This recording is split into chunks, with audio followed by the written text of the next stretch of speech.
Hi! Welcome! Ang Jesus Christ Glorified Body Ministry ay bayan ng salita. Si Jesus ang aming Panginoon at kami handang mahubog at kumilos. Kami ay bayan ng Espiritu. Ang banal na Espiritu ay aming gabay at kami handang magpatotoo, magpahayag at parangalan si Jesus sa lahat ng pagkakataon. Kami ay bayan ng pag-ibig. Ang pag-ibig ng Diyos ay ibinuhos sa aming mga puso sa pamamagitan ng banal na Espiritu. Kaya kami ay nagpapatawad at nagbibigkas ng katotohanan ng may pag-ibig.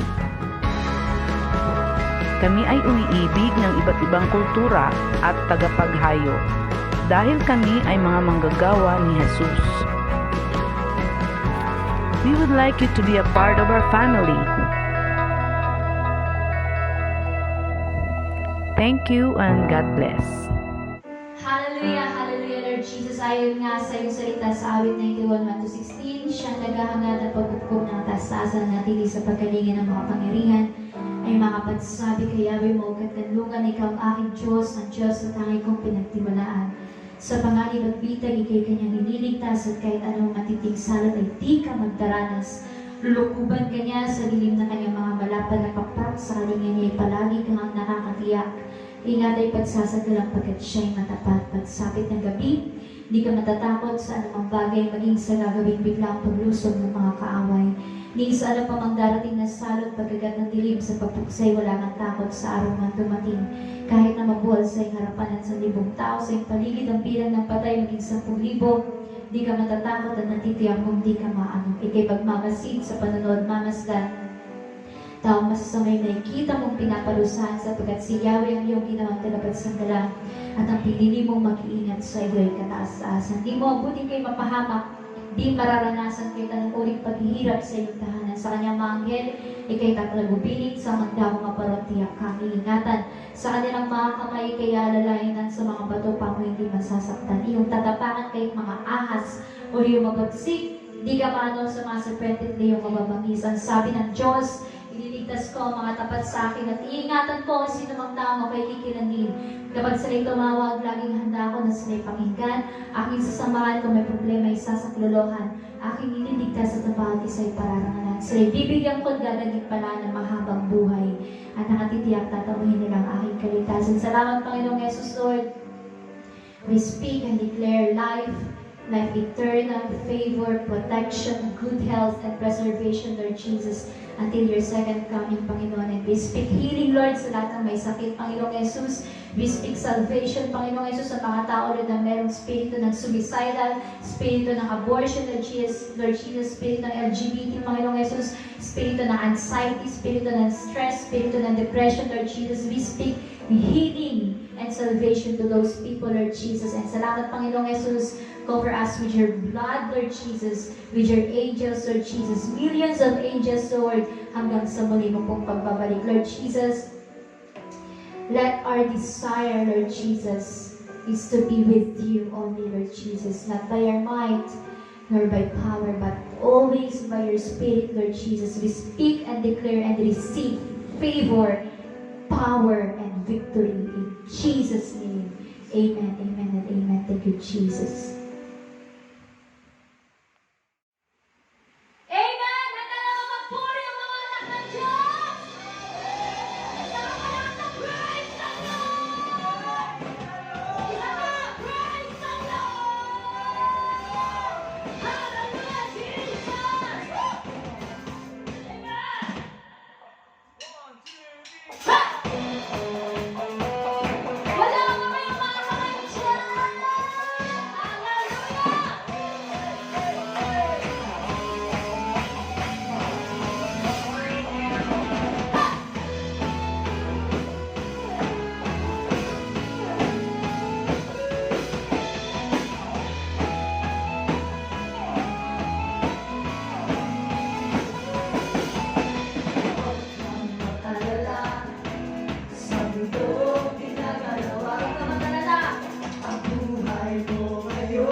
aking pagkukulang. Biyaya niya'y patuloy na daan. Katulad ng pagsinag ng hintong araw, patuloy siyang magbibigay tanglaw. Kay siya sa puso ko't damdamin, at tapat at niya'y aking tuturuin.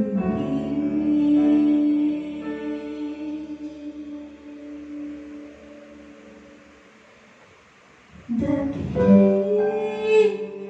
ka, O Diyos, tapat ka ng tunay, magmula pa sa ugat ng aming lahi. Mundo'y magunaw man, maaasahan kang lagi. Mananatili ang aking buhay. Salamat, Panginoon. Katulad ng pagsinag ng gintong araw, patuloy siyang magbibigay tanglaw. Kaya sa puso ko't damdamin, katapatan niya'y aking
brothers and sisters in Christ. 2 Corinthians 9:7 says, "Each of you should give what you have decided in your heart to give, not reluctantly or under compulsion, for God loves a cheerful giver." It is very important to give according to our personal means and not feel obligated to give more. Why do we give? We give out of thanksgiving to God. We give because we love. And we give because it makes us happy. But giving is not about just money, but also time. Prayer.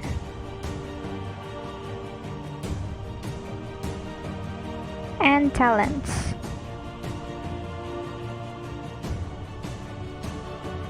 The Jesus Christ Glorified Body Ministry Incorporated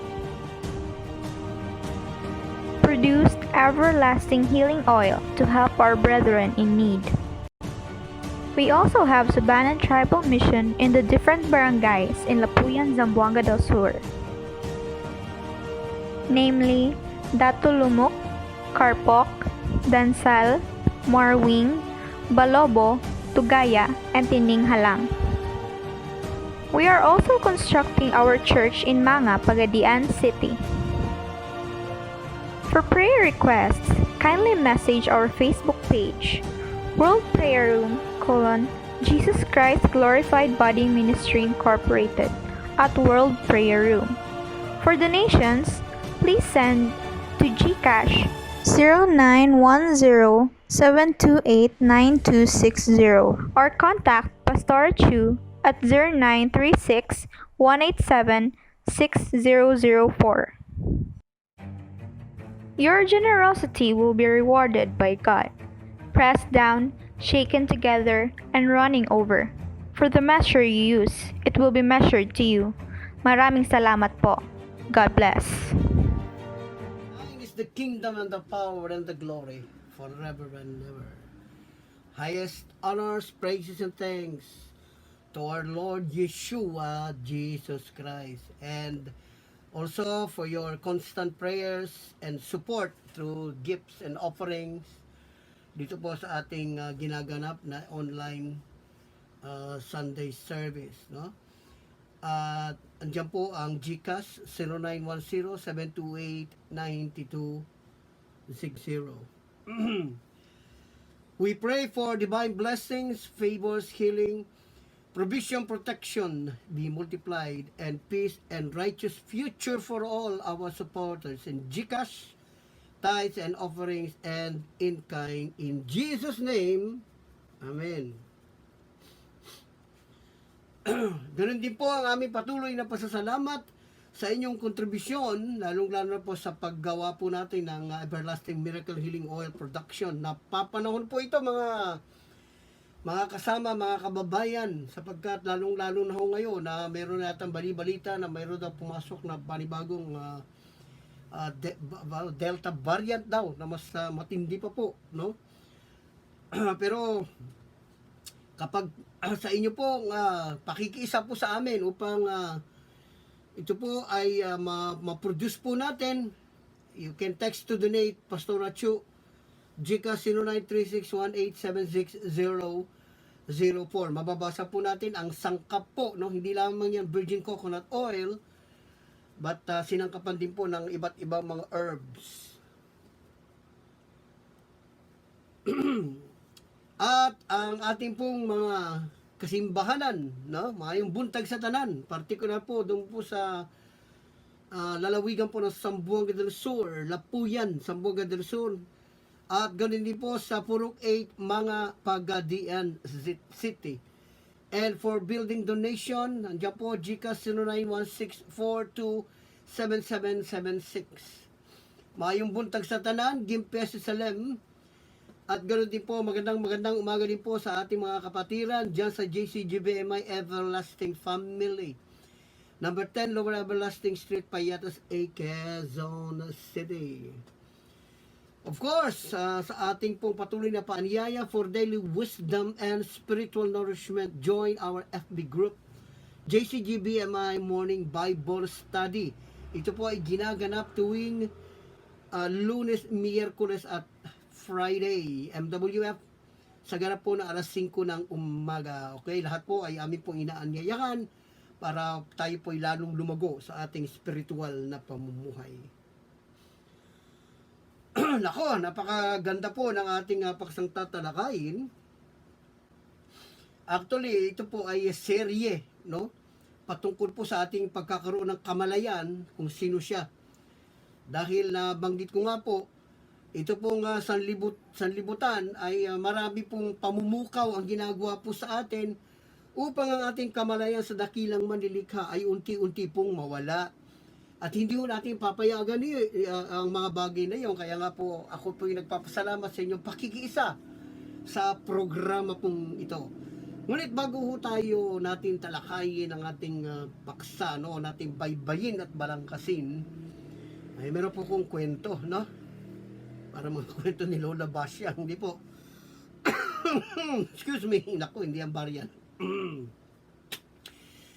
Ito po yung kwento, no? Meron pong isang pastor na sinabihan ng kanyang mga superior na siya may madidistino sa isang malayong lugar, no po. At siya po ay nag-impake na papunta doon.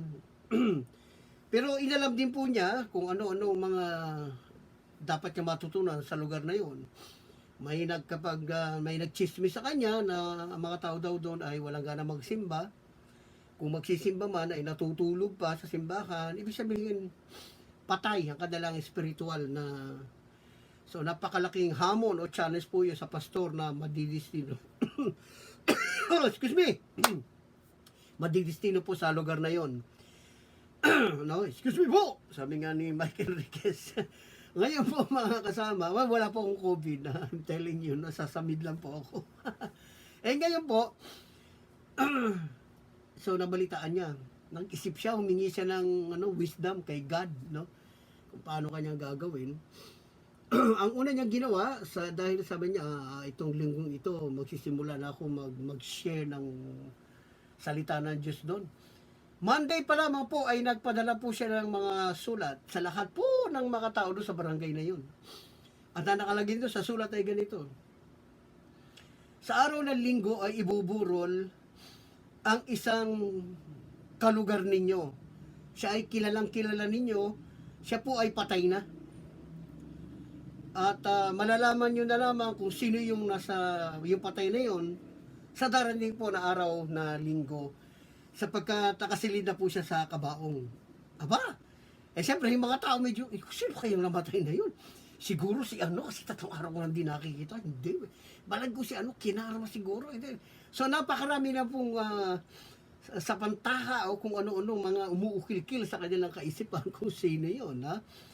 Here comes Sunday. Naku, sabihin ko po sa inyo, alas 9 ang simula ng service, alas 6 pa lang dami na pong tao. Why? Because they are very curious. Kung sino yung natigok na yun, yung natsugi na yun. And you know what, ito na. Pagdating po ng alas 8 ng umaga, may dumating na karo. At tuloy-tuloy na ipinasok po doon sa simbahan. Naku, talaga naman po. Full pack ang simbahan. Doon pa lang sa labas, talagang hindi mahulugang sardinas. Hindi mahulugang karayo sa sobrang dami. Ito na. Tapos, siyempre, puno yung sabi ng pastor sa pulpito, itong araw na ito ay masisilayan ninyo ang sinasabi ko sa inyo, kabarangay ninyo na namatay at yung mauna. Kilala niyo po siya. Mayroon lang pa akong kahilingan na isa-isa po ang pagtingin sa kabaong na yan. At malalaman niyo kung sino yon. Siya po ay namatay ng dilat ang mata. Nako, siyempre sabihin, baka namatay sa gutom, no? Baka kinarma. Ha? Siyempre ngayon, nais ko pong ipabatid ng pila lang po, pila. Lahat po natitingin at balik sa upuan. Ang kahilingan ko po, ito yung sabi ng pastor, ay pag nakita niyo na po kung sino yung namatay na yon, ay bumalik kayo sa upuan ng tahimik at walang kibo. Naku. Pero ito, alam niyo po ba, yung ang ginawa ng pastor, siyempre pag binuksan mo yung kabaong, meron dong makikita mo yung mirror, yung salamin na makikita mo pa. Hindi po. Ang inilagay niya ay salamin sa mukha. Nakikita. So, alam niyo na ibig ko sabihin, no? Salamin sa mukha. Isa-isa pong tumingin. Ang usapan tahimik na babalik sa upuan. Natural, talaga nang dilat ang mata talaga. Okay. So, alam niyo na po ibig ko sabihin, no need to explain further. And then, of course, at ang sabi ng pastor, mga kabarangay, ang taong niya na namatay ay wala ng kamalayan sa sanlibutan. Wala na rin siyang kaugnayan sa mga bagay na nangyayari sa kasalukuyan. Yan man ay murahin mo, sampalin mo, hindi na po yan gaganti. Kasi wala na siyang kamalayan. Ang buo niya pagkatao ay hindi na umuugnay sa anumang bagay dito sa sanlibutan kasi patay na siya. Alam niyo ninyo, sabi ng pastor, yan ang larawan na gustong mangyari ng Diyos sa atin. Mamatay tayo sa ating kaugnayan at sa ating kamalayan sa sanlibutan na ating ginagalawan. Alam niyo, no, pag naalala ko yung kwentong yun, oo nga, no? Kasi sabi ko nga po, no, itong mga nakarang pag-aaral po natin, umpisahan na po natin, kailangan makilala po natin kung sino ang Diyos na ating sinasamba at pinapupurihan. Kakulangan ng kaalaman patungkol sa Kanya, doon po ang sanlibutan po ang pupuno sa bagay na yun. And definitely, yun po dahilan kung bakit po maraming tao, and worse, ang iba ay mga Kristiyano kuno pa, na unti-unti po nahihigop ng sanlibutan ito dahil sa kakulangan po ng kaalaman patungkol sa Kanya Diyos na sinasamba. Napakahirap po, kaya nga, my people are destroyed for lack of knowledge. Nung nakaraan linggo, pinag-aralan po natin ang tungkol kay Elohim. At napag-aralan po natin, ang Elohim pala is a uniplurality. Hindi po yun isa, kundi, kaya nga po, banggitin ko po uli, plural po yun in form. Bagamat iisa ang pagkakabanggit, pero marami po sila. Parang katulad yan, halimbawa, Imbing family, isa lang yun, pero marami po sila. Torrecampo family, Bustillo family, Orbida family. So parang ganun po yun, isa pero marami. Okay? Ngayon naman po, pag-aaralan po natin para magkaroon tayo ng awareness who really God is about Yahweh. The Elohim is the very first name of God mentioned in the Bible, in the book of Genesis chapter 1 verse 1, in the beginning Elohim. Ngayon po mga kapatid, napag-aralan po natin na Elohim is a creator God, no? An all-powerful creator God na ginawa niya po ang lahat ng bagay. Pero alam mo ninyo, no, ang Diyos kasi kapag gumawa siya na, hindi yung para sa Kanya. Hindi siya makasarili. Lumikha siya ng isang bagay dahil meron siyang obra maestra na kung saan iaalay niya lahat ng magagandang bagay na ginawa niya para sa kanya gagawing obra maestra. Kaya masusumpungan po natin, mabuti po, basahin po natin, okay, simulan po natin. Kamalayan or awareness, having knowledge of. Magkaroon tayo ng kaalaman or our consciousness patungkol po sa bagay na yon. Alam po ninyo, kaya ko nasabi po na parang serye pag-aaralan po natin para mapukaw po yung espiritu po natin sa ating kalooban na kung saan doon po nagko-communicate ang ating dakilang Diyos. Ay kaya lang nilalamon po ng ating pisikal at ang ating kaluluwa sa pamamagitan po ng panghahalina ng alindog ng sanlibutan ito. Ang kariktan po ng sanlibutan ito nagiging dahilan kung bakit imbis na mapukaw yung espiritong yun ay natulog at ang napukaw ay ang ating makalamang parte ng ating pagkatao. Basahin po natin sa Jeremiah chapter 9 verse 23. This is what the Lord, that is Yahweh, capital L-O-R-D, no, says, don't let the wise boast in their wisdom. Naku, wag daw magyayabang, yung mga matatalino. Huwag nila pagyabang yung karunungan nila. Or the powerful boast in their power. Yung mga, kumbaga, maraming maabilidad, yung mga taong pinagmamalaki yung kanilang kaalaman o yung kanilang kapangyarihan. Naku, huwag mo ipagyayabang yan. Or the rich boast in their riches. O kaya yung mayayaman, huwag nila ipagmalaki ang kanilang karangalan. Which is na sa panahon po natin ngayon, ang isang tao, akala mo, nakatapak na sa pedestal na pagkataas-taas, no? Piling nila, nandun na po sila sa tugatog ng tagumpay. Hindi ho, hanggang tugatog, malabon ka lang. So, ibig ko po sabihin, mga kapatid, napakalinaw po na ayaw ng Diyos na ipagyabang natin anuman ang meron tayo o anuman ang nakamtan po natin.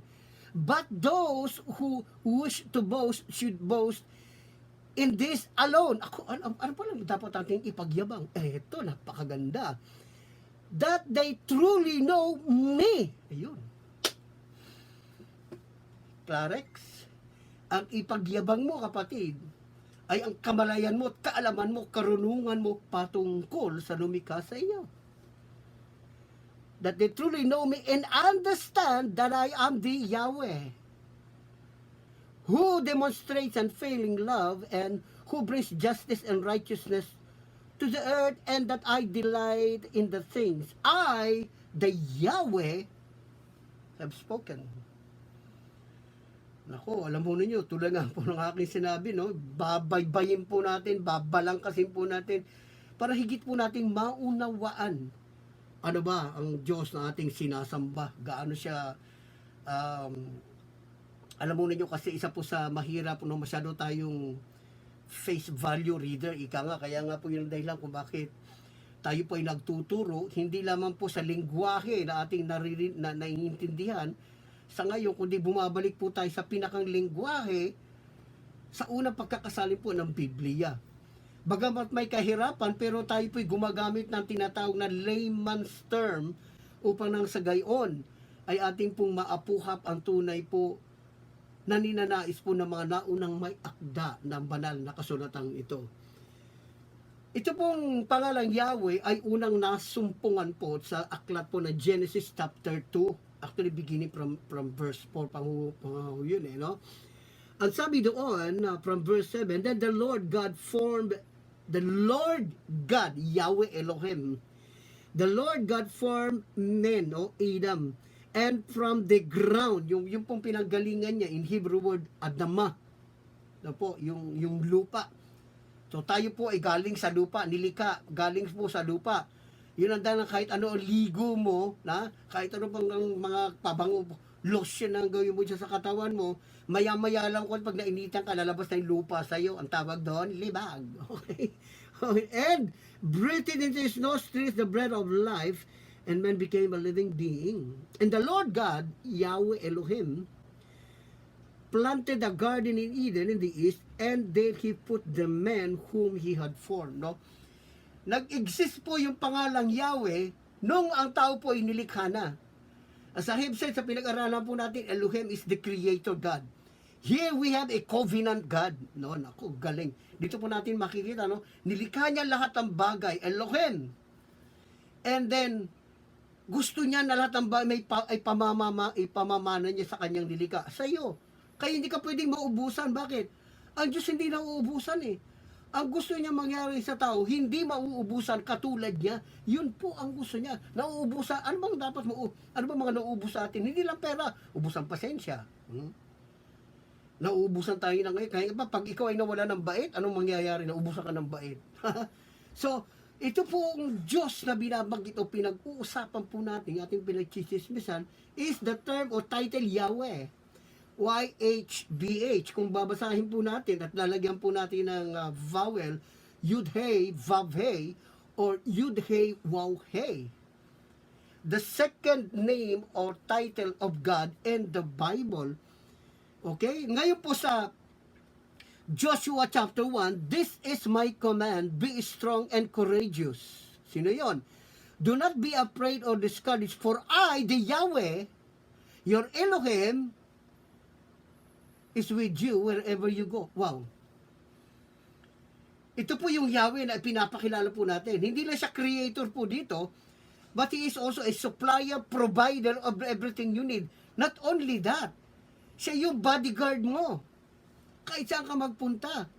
For the Lord, your God, is with you wherever you go. Alam mo, ito ang dapat na kamalayan at taglayin po ng lahat po ng mga Kristiyano.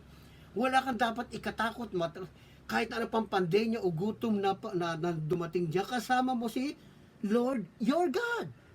Yahweh, your Elohim. Ang Panginoon na lagi nagsusublay ng lahat ng iyong pangangailangan. He is, so concerned, no?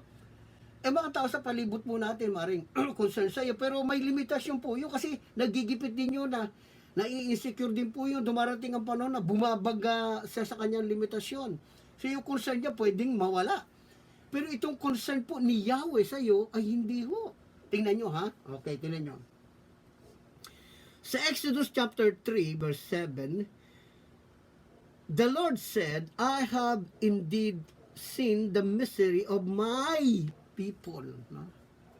Very personal. Sinabi of the people. Of my people in Egypt. I have heard them crying and because of their slave drivers, and I am concerned about their suffering. Alam mo, ano man ang dinadaanan mo, kapatid, wag na wag mong alisin sa isip mo na ang Diyos ay hindi concerned sa iyo. He is too concerned, I'm telling you. Ang nagiging problema na po natin, pag tayo po ay binabagsakan ng sandamakmak na problema, ang ini-entertain po natin yung mga negative eh. Ano na to? Sabi ng doktor, ganito ako. Sabi ng doktor, ganito ako. No. Ang sabi ng Diyos mo, He is concerned. Amen. O ito, about their suffering, lahat ng dinaranasan mo, alam niya. God said to Moses, I am who I am. This is, sa verse 14 po yun, this is what are you to say to the Israelites, I am has sent to you. No? Yung parang salitang I am what I am who I am. Ako ay ako ang nagsugo sa iyo. Because the I am who I am, He is your provider, your shepherd, your healer, your peace, your light. I am your rock, I am your strength. I am who I am. Kaya lang, ang kinipon nating I am, who? Who is me? Alisin po natin yung pagiging I am sa sarili po natin at ang ating kamalayan, yung I am niya. Kasi sa atin, I am tired. Ako ay pagod na. Ako ay Sino ini-entertain mo? Yung sarili mo. Kaya nga si Satanas, yan ang niya, para yung covenant ni God ay mawala. Ang sabi niya, sinabi mo ng Diyos mo, wala na Lord God, God na lang. Come on guys. He is so concerned sa atin. Kaya nga po, even in the book of John, the book of John po ay merong 7 I am. O pag nagugutom ka, sabi niya, I am the bread of life. Pag nauuhaw ka, I am the water of life.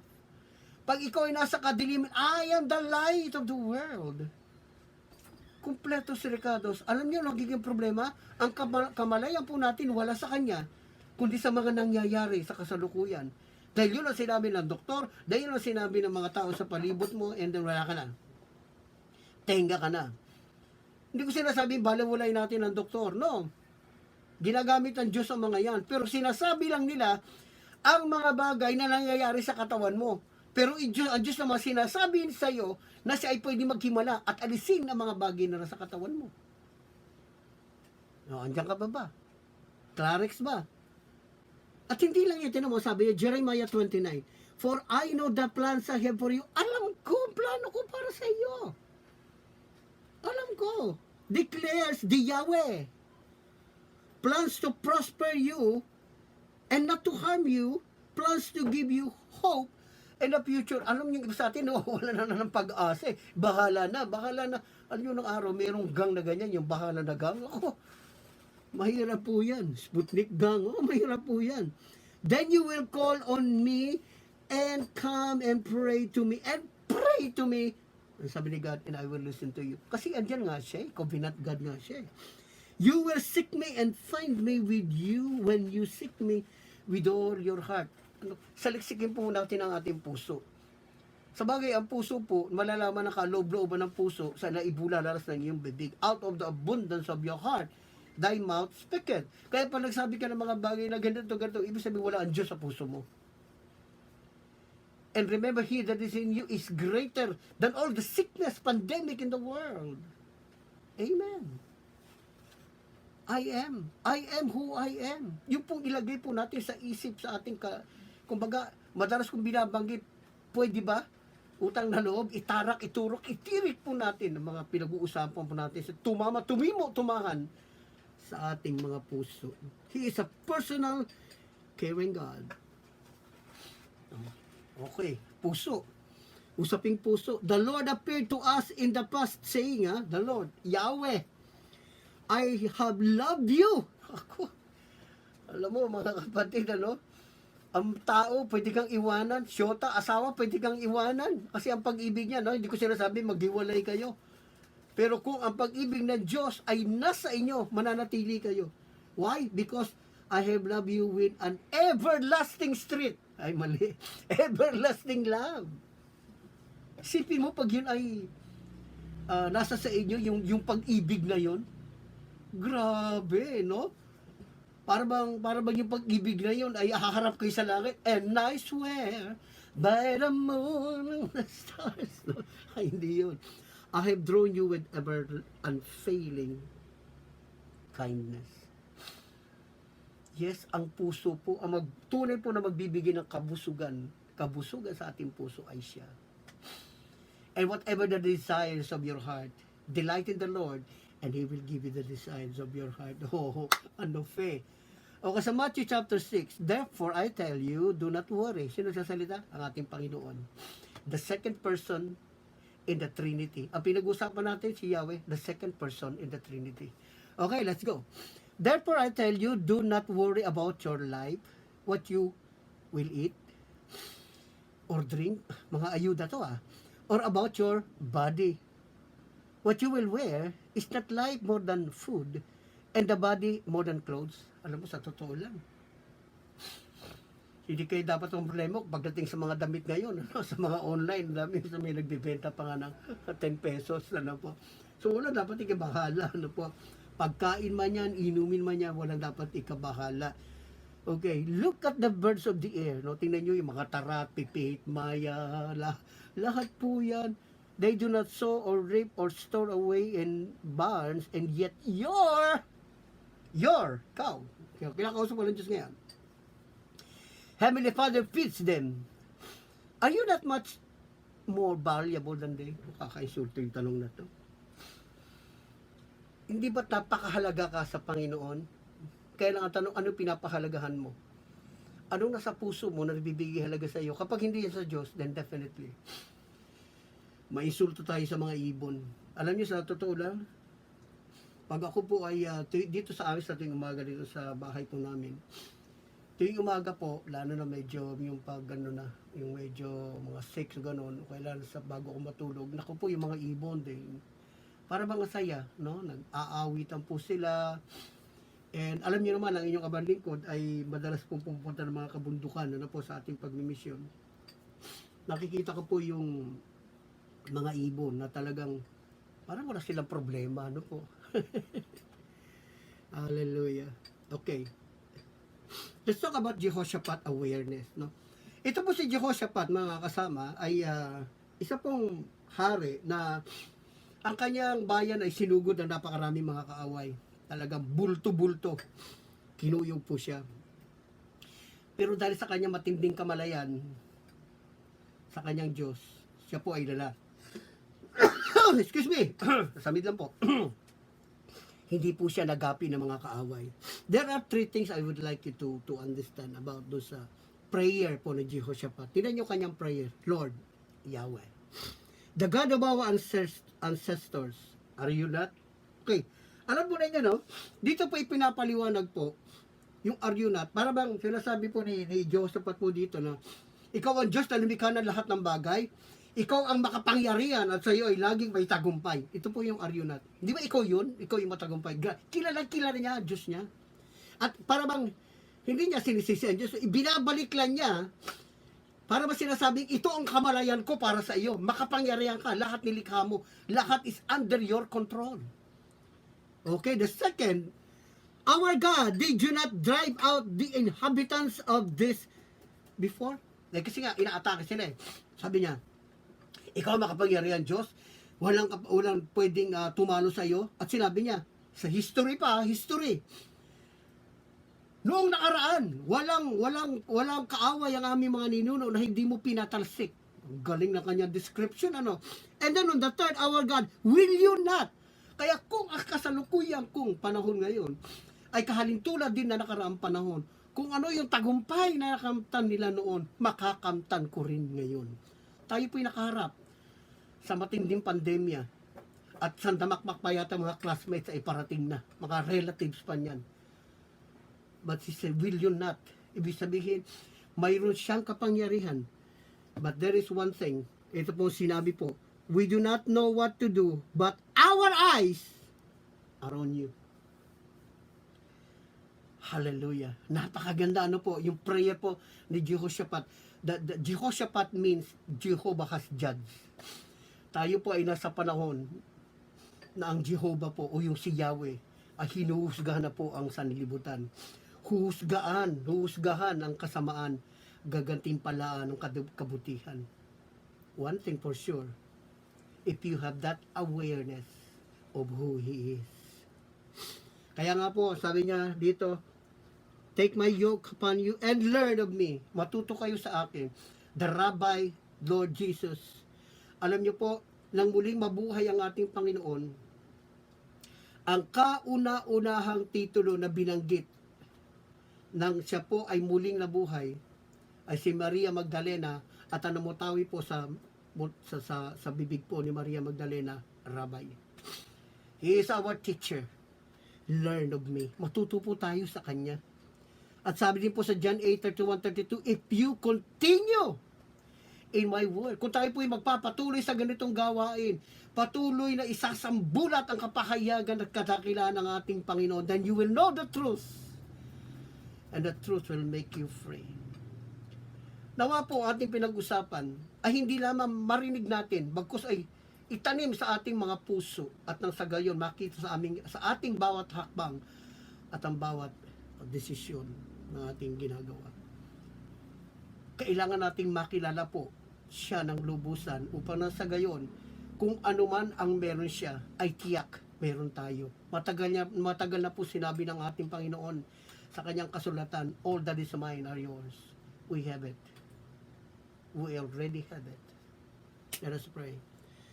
Father Jesus, I admit that I am a sinner. And no one comes to the Father but through you. I accept you now as my Savior and Lord of my spirit, soul, and body. Thank you, Father, that you have given us the best gift of all. Thank you for your wonderful love and great forgiveness. And from this day forward, may I never cease to praise you with my whole heart and to live my life for you. I praise God that you died for me and you have been raised from the dead and save my spirit, soul, and body that I may be blameless until your second coming. Thank you, Jesus, that as we daily partake of your flesh and blood, you quicken us. For you have brought life and immortality to light through the gospel. And we ask the Holy Ghost and fire and the precious blood of Jesus to cover us, protect us always, and preserve us until your second coming. In Yeshua, Jesus' name. Amen, amen, and amen.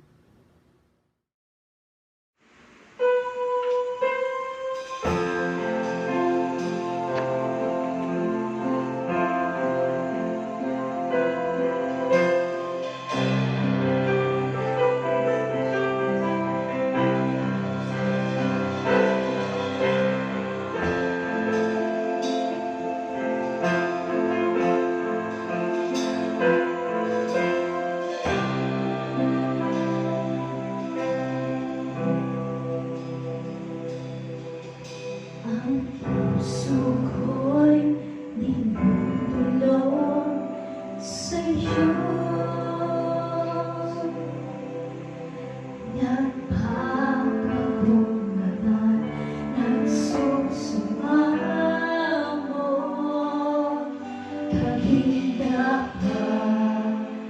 loobin mo na ikaw ay mamasdan, makanikaan, sa'yo ay umiisa. Ang puso ko'y dinudulog sa'yo, nagpapakumbaba, nagsusumamo, maging dapatin ko na ikaw ay mamasdan, makanikaan, sa'yo ay pumisan. Loobin mo ang buhay ko'y maging banal mong tahanan, luglugan ang iyong wagas na pagsinta. Naluyan ang walang hanggang mga pagurit pagsamba. Maghari ka, O Diyos, ngayon at kailanman.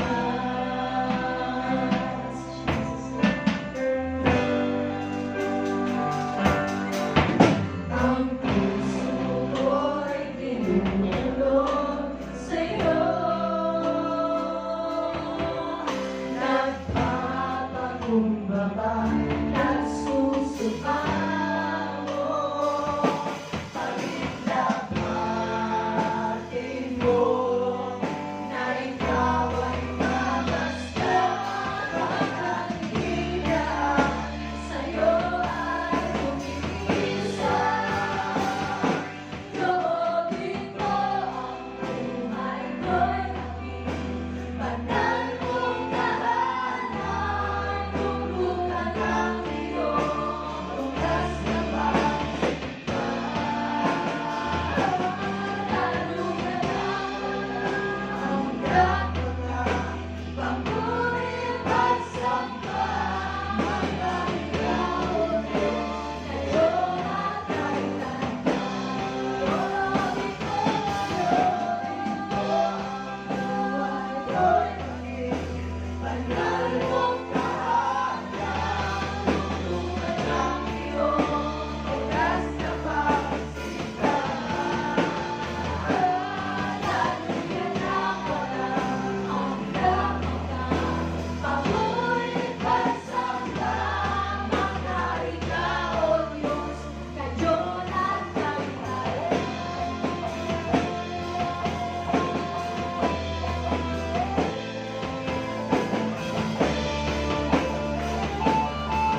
for watching our online worship service. We're so blessed to have you, and we would like you to know that this online service will be available on demand on our Facebook page and YouTube channel, so that you can share this with your family and friends wherever they are. We would also like to invite you to our morning Bible study every Monday, Wednesday, and Friday at 5 in the morning. Jesus said that rest is in Him, and only in Him we can find rest, because in Him is assurance and abundance. Let us have a heart like Jesus 2,000 years ago. He saw all of us, and He saw you. Don't stop sharing the good news of His Word, and rejoice always.